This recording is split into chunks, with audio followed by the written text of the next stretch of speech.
to pay off NAF within that period of time. So third one is SONA. So SONA is what LCEB would do every 5th of the month, where you have to submit certain data to ASEAN Malaysia. Fourth is financial statement, whether or not this is mostly done by your BPFL, where the BPFL have to submit accounting, balance sheet, cash flow, and also P&F, and also bank statement. Yeah, profit and loss, P&L, and also bank statement. So same thing was submit by 5th of every month. Invoice refers to other invoices that is other than NAF invoice, whether or not are you paying them on time. Legalities refers to whether or not does your LC fulfills the legality standards, whether your LC have a legal representative, whether your LC conduct legislation on its own within the time period. And then last one is LCEB conference attendance, whether or not you have all the LCEB to attend national touchpoints. This national touchpoints refers to two things: WNC and MyLDS. So if let's say you think that conference touchpoints are still optional for LCEB, think again, okay? There's real repercussion if you choose not to attend or not to achieve a minimum amount of attendance in the conference, right? So with all these 7 criteria, a membership subcom, which is another subcommittee in ASEAN Malaysia, actually do extensive tracking whether or not each LC actually meet all of those criteria. So this is a tracker. I think it's the screenshot of the tracker that membership subcom use up. So you might ask that, right? All of this criteria, right? You hit every of these criteria with everything you need to do every single month, just for one vote. Let's zoom out a little bit, okay? We're talking about entity governance, right? So the first thing that comes to mind is, okay, well, if let's say we want to look at how governance run, we just look at our own government.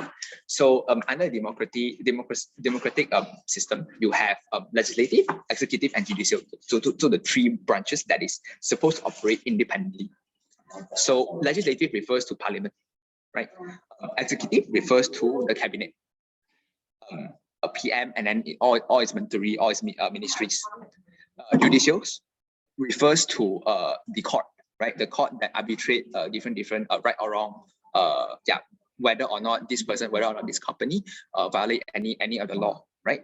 So the 3 branches, and all these 3 branches are aligned by constitution. Right?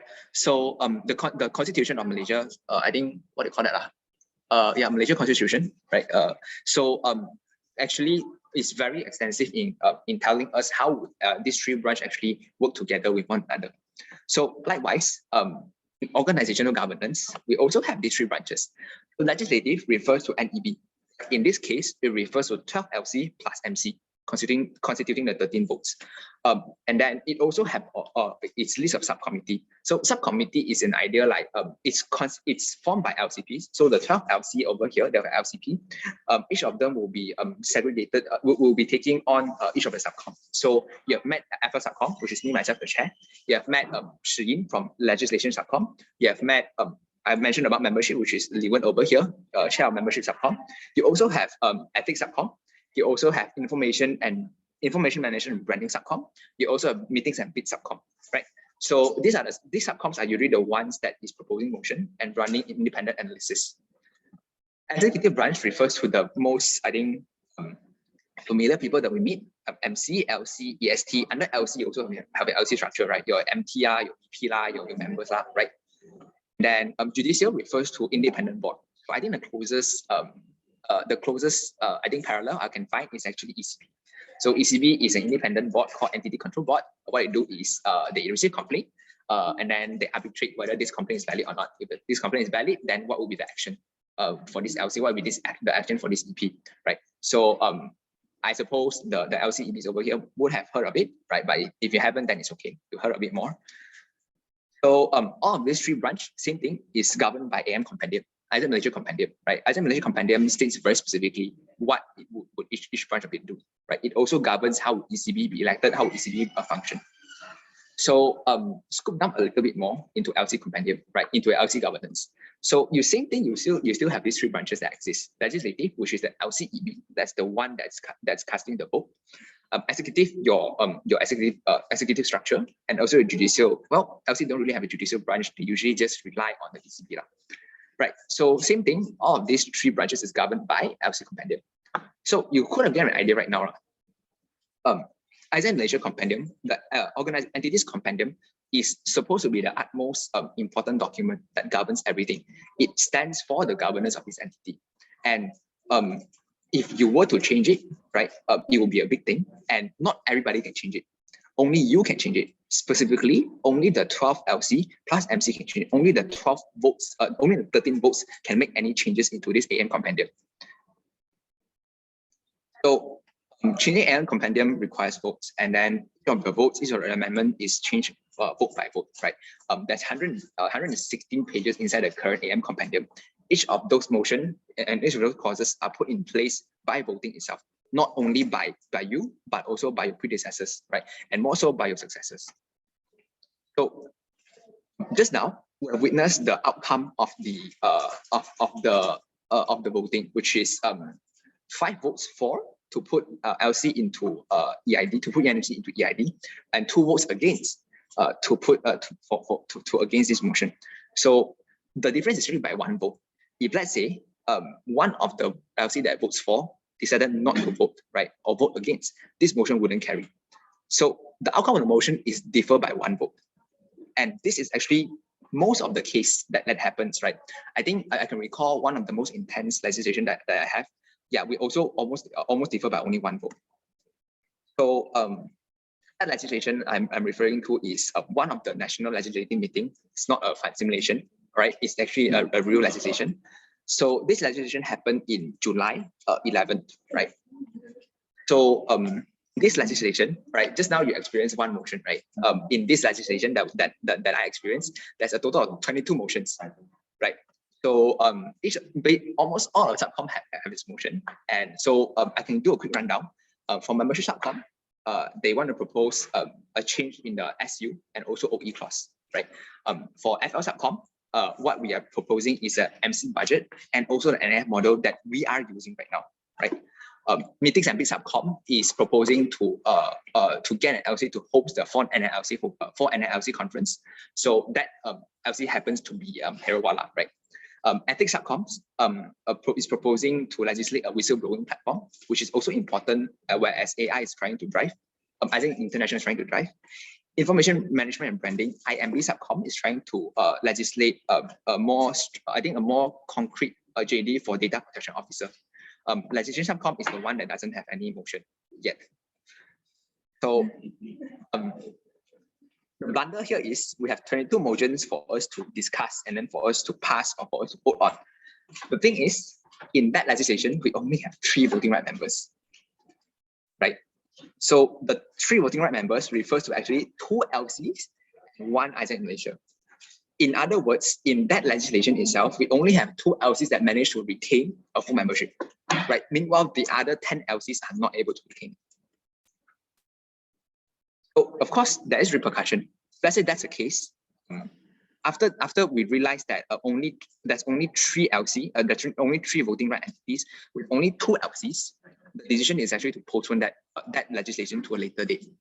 So legislation to be postponed to a later date. Meanwhile, membership subcom is in a way put into mandate to conduct a special review on the current membership status to try and see if we're able to get LCs to become full member, or else there's actually no point for us to run legislation. Because imagine you only have 3 entities, right? For each motion to be tabled, you need a proposer and seconder, right? Proposer and seconder is by default voting for, and then you only have 1 more. If let's say proposer and seconder is already vote for, you already get the 2/3 vote.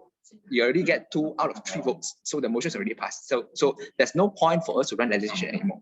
So that's why the general consensus from the NEB at that point of time is that we will postpone the legislation until a point where we're able to get at least 1 more entity to become a voting right member. So membership subcom actually goes into an intense review, and then I think it also consulted different LC and also FL subcom myself. So the round 2 of legislation actually happens, I think, around 2 weeks later. Yeah, around 2 weeks later, right? Yeah, 2 weeks later. Okay, so at that point of time, after the special review, we managed to get 4 voting right members. So those 4 voting right members happens to be, if I can recall, sorry, I can't really recall because yeah, there's a lot of stuff going on, right? But the 4 voting members refers to 3 LCs and also 1 Isaac Malaysia, right? So in the end, we actually have 23 motions because after that conundrum, legislation subcom actually proposed a new motion, which is to legislate a minimum vote VRM for legislation to be conducted. If let's say this VRM amount is not achieved, then we cannot run any legislation. So 23 motion, and this is how it turns out, right? 23 motion. There's a total of, I think, 21 is carried, if not mistaken. 21 is carried with 2 not carried, right? So just to bring home the point over here, 21 motions, 21 decisions was made, right? With two not made, and those 21 decisions is made by the 4 voting right entities. So here's a question for you, right? When each motion equals to a decision to be made, with only 4 voting right members in that legislation, do you think it represents the voice of the whole island Malaysia? With each motion equals to, when each motion equals to a decision to be made, what do you think is your role to ensure your voice, your LC's voice, is heard in every decision-making process? In this case, what is your voice being heard in a national plenary and your voice being heard in a local legislation meeting? And when each motion equals to a decision to be made, what do you think you can, what is the role that you think you can play to make sure that every decision that you make is made for this entity is for the long-term sustainability, but not only for a short-term gain? So when each motion equals to a decision, when each vote casted actually can lead a different outcome, and when each motion pass can have repercussion not only 2 or 3 terms, but affecting 4 or 5 terms towards the future, you have to know that each vote matters. So that's the power of one vote. One vote that one vote can be a very scary thing, right? That one vote can confer a lot of power to the voting right entity, to the LC, to you. That one vote also entails responsibility for you to uphold the legislation, for you to uphold the decision-making process, in order to make sure whatever decision is made is sustainable, not only for you, not only for your LC, but for the whole organization. So this one vote can sound very heavy, as some of you might have experienced just now, or will be experiencing soon. Casting a vote is easier said than done, right? There's a lot of consideration to go behind it, and that one vote can mean a very different thing.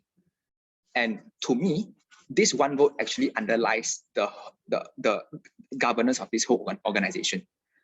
Every decision that we make is all casted by vote. It's all started by each and individual vote.